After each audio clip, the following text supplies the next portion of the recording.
அன்பு நண்பர்களே, அனைவருக்கும் அன்னை சமையல் உமாவின் அன்பான வணக்கங்கள்.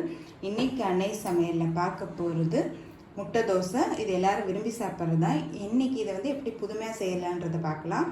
இப்படி செஞ்சு கொடுத்தீங்கன்னா விரும்பி சாப்பிடுவாங்க. கடாயில் தேவையான அளவு எண்ணெய், கொஞ்சம் கருவேப்பிலை, பொடியான இருக்கிற பூண்டு, 4 பல் பூண்டு இருக்குங்க, பொடியான இருக்கிற பச்சை மிளகாய், பொடியான இருக்குன்னா ஒரு வெங்காயத்தை சேர்த்துக்கலாம்.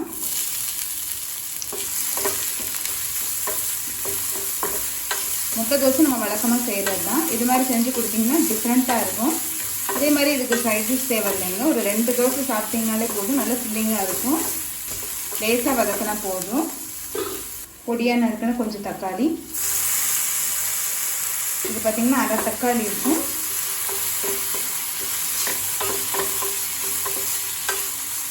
கொஞ்சம் மஞ்சள்தூள், அரை டீஸ்பூன் மிளகாய்த்தூள், கொஞ்சம் உப்பு.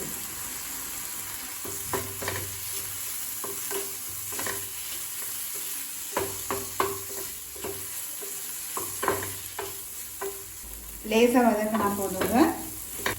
இப்போ இது கொஞ்சம் நேரம் ஆறட்டும். இப்போ 3 முட்டையை உடச்சி ஊற்றிக்கலாங்க.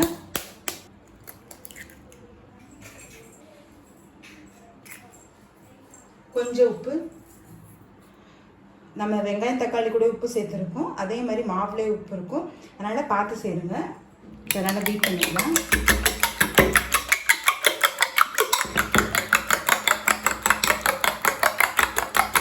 நம்ம வதக்கி வச்சுருக்க வெங்காயம் தக்காளியை சேர்த்துக்கலாம்.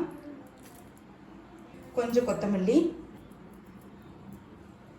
கொஞ்சம் மிளகுத்தூள்.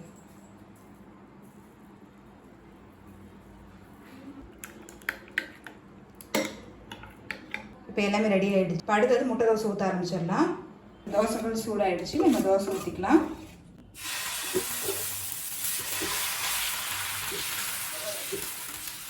தேவையான அளவு எண்ணெய், மாவு வெந்துட்ட பிறகு நம்ம முட்டையை சேர்த்துக்கலாம். இப்போ அடித்து வச்சுருக்க முட்டையை சேர்த்துக்கலாங்க.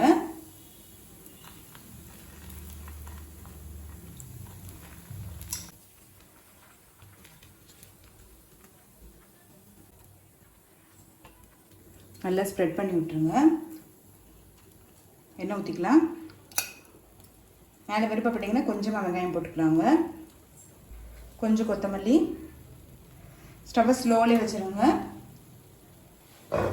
நீங்கள் விருப்பப்பட்டிங்கன்னா திருப்பி போட்டுக்கலாங்க. நான் திருப்பி போட போகிறது கிடையாது. இப்போ நல்லா வெந்துடுச்சுங்க. நீங்கள் விருப்பப்பட்டிங்கன்னா திருப்பி போட்டுக்கலாம். இப்போ முட்டை தோசை ரெடி ஆகிடுச்சு. நம்ம சர்வ் பண்ணிடலாம்.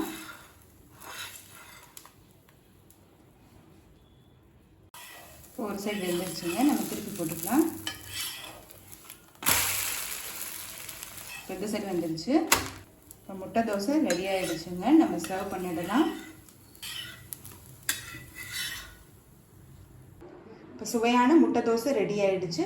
ரெசிபியை ட்ரை பண்ணி பாருங்கள். கண்டிப்பாக உங்களுக்கு பிடிக்கும். ரெசிபி பிடிச்சிருந்ததுன்னா வீடியோவை லைக் பண்ணுங்கள், கமெண்ட் பண்ணுங்கள், ஷேர் பண்ணுங்கள். இது வரைக்கும் அன்னை சமையல் சேனலை சப்ஸ்கிரைப் பண்ணாதவங்க சப்ஸ்கிரைப் பண்ணுங்கள். தேங்க்யூ.